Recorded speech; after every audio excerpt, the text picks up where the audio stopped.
Selamat datang di Rumah Keheningan. Apabila Anda merasa bahwa inspirasi Rumah Keheningan bermanfaat, mohon Anda melakukan langkah-langkah berikut. Pertama, membantu menyebarkan sekurang-kurangnya kepada 3 orang dari jaringan Anda dan mereka menjadi anggota grup WhatsApp Anda. Kedua, mintalah agar masing-masing anggota grup WhatsApp Anda juga melakukan hal yang sama seperti Anda, menyebarkan kepada 3 orang lainnya, begitu seterusnya. Ketiga, dalam grup tidak diperbolehkan melakukan chatting. Keempat, grup hanya dipakai untuk 2 fungsi. Pertama, untuk menyebarkan tautan yang diterima dari Rumah Keheningan. Kedua, untuk melaporkan bahwa episode hari itu sudah didengarkan, sudah bermeditasi minimal 15 menit, dan tugas sudah dilaksanakan. Laporan hanya bertuliskan episode X dan. Kelima, koordinator grup disarankan untuk mengecek lewat jalur pribadi apabila anggotanya tidak membuat laporan dalam waktu 24 jam agar bisa membantu yang mengalami kesulitan. Keenam, anggota diperbolehkan memberi informasi tentang pengalaman yang dialami, bertanya atau minta klarifikasi kepada koordinator hanya melalui jalur pribadi. Terima kasih atas kemurahan hatinya dalam berbagi. Peace and love.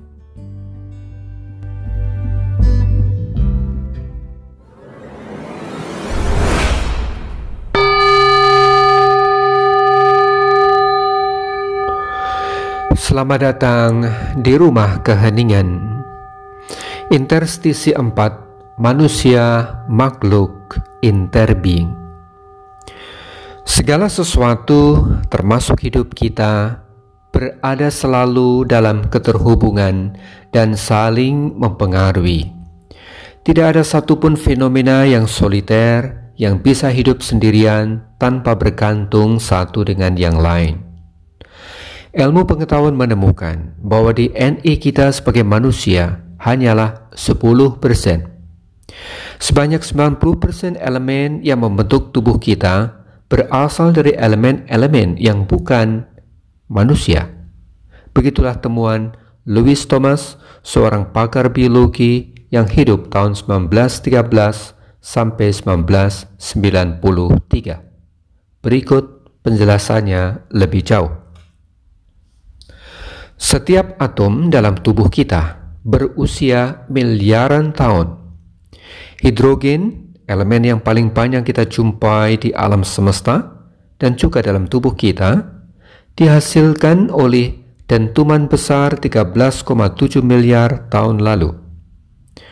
Karbon dan oksigen yang ditempa pada bintang-bintang antara 7 sampai 12 miliar tahun lalu menyebar melintasi ruang angkasa ketika terjadi ledakan bintang-bintang.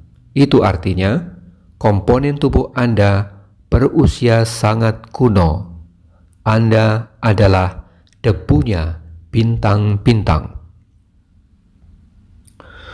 Tubuh kita dihuni oleh organisme amat kecil yang jumlahnya hampir tak terbatas. Setiap manusia memiliki lebih dari 10 triliun sel. Tetapi 10 kalinya lebih banyak adalah bakteri. Artinya, tubuh Anda menjadi rumah bagi triliunan bakteri. Kebanyakan tidak berbahaya dan sebagian bersifat simbiosis. Tanpa organisme ini, menurut Lewis, kita tidak akan bisa menggerakkan otot, mengetuk-ngetukkan jari, atau memikirkan sesuatu. Tubuh kita adalah sebuah komunitas. Tanpa mereka semua, kita tidak bisa ada di sini saat ini. Tanpa mereka, kita tidak bisa berpikir, merasa, atau berbicara. Ibu bumi bukanlah sekedar organisme. Ini terlalu besar, terlalu kompleks, terlalu banyak bagian yang bekerja dengan keterhubungan dan kebergantungan satu dengan yang lain yang tak terlihat. Ibu bumi bukanlah organisme, tetapi paling mirip seperti sel tunggal, dan Anda adalah bagian dari sel itu. Itulah temuan Louis Thomas yang bisa Anda simak dalam tulisannya The Lives of a Cell. Temuan ini memperkuat pandangan spiritual yang sudah berusia ribuan tahun bahwa manusia termasuk segala sesuatu adalah makhluk interbeing. Artinya, kita ada seperti ini di sini hanya karena adanya yang lain yang bukan kita. Tanpa adanya yang lain itu, kita pun juga tidak ada. Itulah interbeing. Anda bisa ada di sini saat ini karena nenek moyang, orang tua, guru-guru spiritual, keluarga dan komunitas Anda juga hadir dalam tubuh dan batin Anda sekarang ini. Kalau mereka tidak hadir di sini saat ini, Anda pun juga tidak ada di sini saat ini. Anda, nenek moyang, guru-guru spiritual, keluarga dan komunitas Anda adalah interbeing.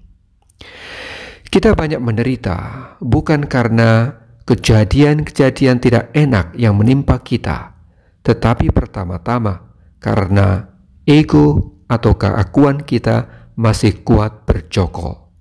Mengapa ia ada? Ia ada karena pikiran yang terdelusi masih ada. Dan mengapa pikiran terdelusi masih ada? Ia ada karena kotoran-kotoran batin masih ada. Ego, pikiran, dan kotoran batin adalah interbeing. Bagi kebanyakan dari kita, kebenaran ini sekedar sebagai gagasan intelektual belaka, bukan sebagai pengalaman aktual. Mengapa demikian? Kelekatan kita dengan pikiran begitu kuat.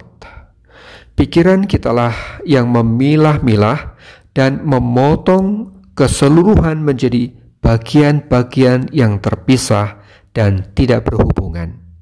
Seolah itulah kebenaran, padahal sesungguhnya itu hanya ada di benak kita, bukan sebagai kenyataan. Pikiran selamanya bersifat dualistik dan tidak pernah bisa menembus realitas kesatuan atas segala hal atau interbeing. Pikiran kita tidak bisa dipakai untuk menjangkau kebenaran ini. Meskipun pikiran tidak mampu menangkapnya, kita tetap bisa mengerti kebenarannya. Kita juga bisa masuk secara aktual dalam jaringan interkoneksi hidup kita dengan segala hal. Karena itulah hakikat hidup kita sebagai interbeing. Meditasi episode 6 akan menghantar Anda ke sana.